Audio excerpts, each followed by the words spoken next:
जय हिंद साथियों, नमस्कार। आप सभी का एक बार फिर स्वागत है। राहुल गांधी में लद्दाख में पूर्व सैनिकों और रिटायर्ड अधिकारियों के बीच में बैठकर एक कड़वी बात बोल दी कि जेसीओ और जवानों को वन रैंक वन पेंशन में कम फायदा मिला, जबकि अधिकारी पूरा मोटा माल लूट ले गए। इस सच्चाई के सामने आते ही सभी को बुरा लगता है और वो सच्चाई से मुंह मोड़ लेते हैं। वीर बहादुर सिंह जी ने एक्स हैंडल पर एक ट्वीट क्या कर दिया, उनसे जवाब पूछने लगे। जो कन्वर्जेशन हुआ है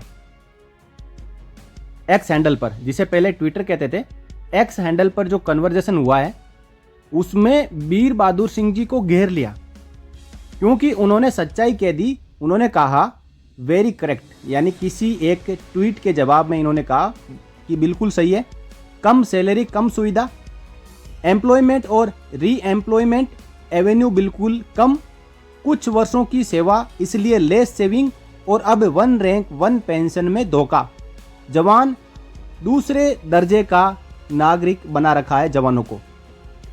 ये बात इन्होंने किसी ट्वीट के जवाब में कही। हालांकि ये ट्वीट जो किया गया ये बिल्कुल सही है कि वन रैंक वन पेंशन में धोखा मिला है। कम सर्विस में रिटायरमेंट आने के बावजूद उनको री एम्प्लॉयमेंट के मौके नहीं मिलते, कम सैलरी मिलती है, एमएसपी कम मिलती है, और आने के बाद में वन रैंक वन पेंशन में भी बड़ी विसंगति क्रिएट कर दी। जवानों को सेकंड दर्जे का इंसान बना रखा है। तो इसके जवाब में कर्नल साहब उतर आए। उन्होंने कहा, मैं आपसे यह जानना चाहता हूं कि वन रैंक वन पेंशन में जवानों के साथ धोखा कैसे हुआ और उस तथाकथित धोखे के लिए अफसर किस प्रकार से जिम्मेदार हैं। मैं आपकी बाकी सारी बातों से सहमत हो सकता हूं, परंतु जो सवाल मैंने पूछा है उसका उत्तर मैं आपसे जानना चाहता हूं। इसके जवाब में वीर बहादुर सिंह जी ने तुरंत ही रिप्लाई किया। उन्होंने कहा, पे कमीशन को संतुति सेना के अधिकारी ही भेजते हैं, जिसमें जेसीओ और जवानों का कोई रोल नहीं होता है, जिस पर विचार कमीशन करता है। उदाहरण के लिए 7वें पे कमीशन की रिपोर्ट भेजी गई थी। सेना का वाई ग्रुप का जवान 8वीं पास होता है और एक्स ग्रुप का 10वीं, जबकि वाई ग्रुप 10वीं और कुछ ट्रेड 12वीं और एक्स ग्रुप तो 12वीं और डिप्लोमा होल्डर होते हैं। इस जवानों की कम शिक्षा दिखाने का नतीजा है कि उनकी शुरुआती लो पे मैट्रिक्स से हुई, यानी जो शुरुआत है वो लो पे मैट्रिक्स से हुई। उसी प्रकार उनको छठे पे कमीशन में लो पे बैंड 1 और ग्रेड पे 1800 में रखा गया, जबकि चंडीगढ़ पुलिस का कांस्टेबल पे बैंड 2 में था। पहले सेना की सिपाही की तुलना इंडस्ट्रियल अनस्किल्ड लेबर से होती थी। बाद में 3 साल का सिपाही अनस्किल्ड लेबर में आया। सेना में सिपाही से चीफ तक पद होता है। सेना का रोल 2 है, विदेशी आक्रमण से देश की रक्षा और सिविल एडमिनिस्ट्रेशन की सहायता, जिसको सिपाही से लेकर अफसर तक सब अंजाम देते हैं। ऐसे में कुछ रैंक की तुलना लेबर से और ऑफिसर की तुलना आईएएस से क्यों होती है। इन्होंने ठोक के अपना जवाब रख दिया कि अब बताएं, जवान का कम शिक्षा का लेवल दिखाकर कम पे बैंड में रखा गया, उसके बाद लेवल भी 7वें पे कमीशन में कम हो गया। जवान एक लेबर के बराबर है, जबकि अधिकारी अपने आप की तुलना आईएएस के बराबर करते हैं। इनको एनएफयू चाहिए, जैसे आईएएस को और आईपीएस को, और जो फॉरेन सर्विसेज के अफसर है उनको जैसे एनएफयू लागू है, वैसे ही सेना के रिटायर्ड अधिकारियों और सेवारत अधिकारियों को एनएफयू चाहिए। और जवान एक लेबर के बराबर है, एक श्रमिक के बराबर है। सिपाही की तो कोई गिनती नहीं है, जबकि अहम रोल सेना में सिपाही का होता है। जब यह जवाब दिया तो बुरा लगा। कर्नल साहब ने कहा, मुझे ऐसा लगता है कि आप वेतन आयोग को सेना अधिकारियों द्वारा भेजी गई संतुति के बारे में अनभिज्ञ हैं। यानी जो सेना के अधिकारी वेतन आयोग को अपनी सिफारिश भेजते हैं कि 7वें पे कमीशन में क्या बढ़ाना चाहिए और 8वें पे कमीशन में क्या बढ़ाना चाहिए, उसके बारे में वीर बहादुर सिंह जी को कुछ जानकारी नहीं है। मेरा आपसे अनुरोध है कि कभी आमने सामने बैठकर आपसी वार्तालाप करें, शायद मैं इस बारे में कुछ बातें आपसे साझा कर सकूं। इन्होंने चैलेंज दे दिया कि आप मेरे सामने बैठो, हम डिबेट करेंगे, वहां पे दूध का दूध और पानी का पानी करेंगे।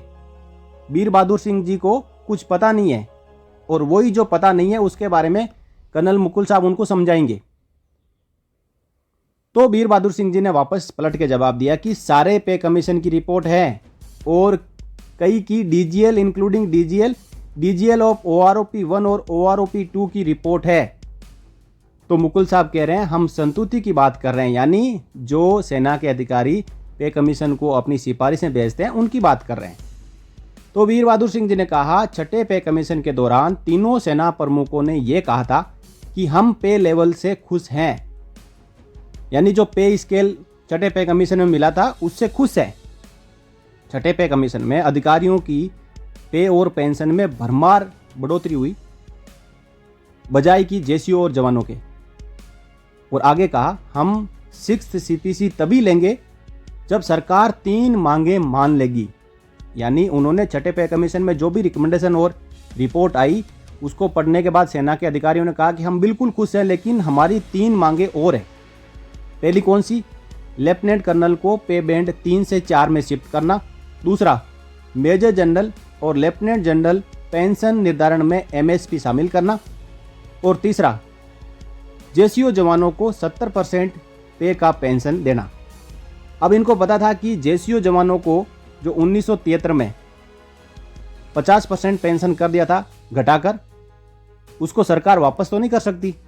इसलिए जेसीओ जवानों को खुश करने के लिए एक मांग उनकी जो नहीं मानने वाली है उसको शामिल कर देते हैं कि इनकी पेंशन 70% की जाए। और इसकी आड़ में अधिकारियों ने 2 बड़ी मांगे मनवा ली। लेफ्टिनेंट कर्नल को पे बैंड 3 से 4 में शिफ्ट करवा लिया और मेजर जनरल और लेफ्टिनेंट जनरल के पेंशन में MSP को शामिल करवा लिया। तो सरकार पहले 2 मांगों को मान लिया। इसके बारे में कर्नल मुकुल साहब का कहना है कि बहुत बड़ी गलतफहमी के शिकार हैं आप। सरकार ने दूसरी मांग को भी नहीं माना था। आज भी मेजर जनरल और लेफ्टिनेंट जनरल को MSP नहीं मिलती और जिस तीसरी मांग की बात आप कर रहे हैं वो कभी थी ही नहीं। जो तीसरी मांग है कि जेसीओ जवानों को 70% पेंशन दी जाए, इसके बारे में यहां पे कह रहे हैं कि वो मांग में शामिल थी ही नहीं। जबकि वीर बहादुर सिंह जी का कहना है कि जो तीसरी मांग थी वो थी जेसीओ जवानों को पे का 70% पेंशन दी जाए। अब आगे जब कर्नल मुकुल साहब ने कहा कि आप गलतफहमी के शिकार हैं, तो वीर बहादुर सिंह जी ने कहा सिपाही की लेबर से तुलना क्यों, बहुत सारे पॉइंट हैं, अपने मेमो की कॉपी भेजता हूं जिसमें कुछ ग्रीवेंसेस भी है। यानी फाइनली वीर बहादुर सिंह जी ने कहा कि कोई बात नहीं, मेरे पास में पूरा मेमोरेंडम तैयार किया गया है, पूरी बुकलेट है, मैं उसकी कॉपी भेजता हूं, आप उसको पढ़ लें जिसमें कुछ ग्रीवेंसेस भी है और आप मदद कर सकें जेसीओ जवानों की, तो इस मेमोरेंडम और ग्रीवेंसेस को पढ़कर जो उचित आपको लगे उनको दूर करवाइए। तो ये तो रही कर्नल मुकुल साहब और वीर बहादुर सिंह जी के बीच में जो कन्वर्जन हुआ प्लेटफॉर्म X पर, उसके बारे में बातें, जिसमें जेसीओ और जवानों की मानसिकता और बुद्धि को अभी भी कम आंका जा रहा है। ऐसा सोचा जा रहा है कि इनको कुछ भी पता नहीं है। जो ये बात सोच सकते हैं कि वीर बहादुर सिंह जी को कुछ भी पता नहीं है, तो वो वीर बहादुर सिंह जी के नेतृत्व पर भी सवाल खड़ा कर रहे हैं, जो आज हमारे देश में 1 नंबर पर राष्ट्रीय सैनिक संगठन बना हुआ है, जो जेसीओ जवानों की मांगों को लगातार लेकर सरकार तक पहुंचाता है, फेस टू फेस बात करता है, मीटिंग करता है, कॉन्फ्रेंस करता है। और 17 तारीख को रेवाड़ी में एक देशव्यापी आंदोलन के तहत वहाँ से रैली की जा रही है। तो उनके जो नेशनल कोऑर्डिनेटर है voice of ex serviceman society के, उनको कुछ पता ही नहीं है, तो वो वहाँ पे रैली क्यों कर रहे हैं। कर्नल साहब की बातों का जवाब वीर बहादुर सिंह जी जरूर देंगे। हो सकता है उन्होंने मेमोरेंडम भी भेज दिया होगा और जितनी ग्रीवेंसेस है उसकी लिस्ट भी भेज दी होगी, और कभी मौका मिलेगा तो आमने सामने बैठ के बात भी करेंगे। इसी बीच अनंतनाग में 3 अधिकारी और जवान भी शहीद हुए। लेकिन हमारे मेजर साहब है वो ये कह रहे हैं कि जब एक राजनेता की मौत होती है तो वो नेशनल मॉर्निंग डिक्लेयर करते हैं। लेकिन बीते कल को एक कर्नल साहब, एक मेजर साहब और एक पुलिस अफसर को आतंकवादियों की गोलियों का शिकार होना पड़ा, जिससे वो शहीद हो गए। लेकिन इन शहीदों का ख्याल ना रखते हुए बीजेपी अपने हेडक्वार्टर में सेलिब्रेशन कर रही थी। हम भी कर्नल साहब, मेजर साहब और जो पुलिस अधिकारी शहीद हुए हैं उनको सैल्यूट करते हैं और श्रद्धांजलि अर्पित करते हैं।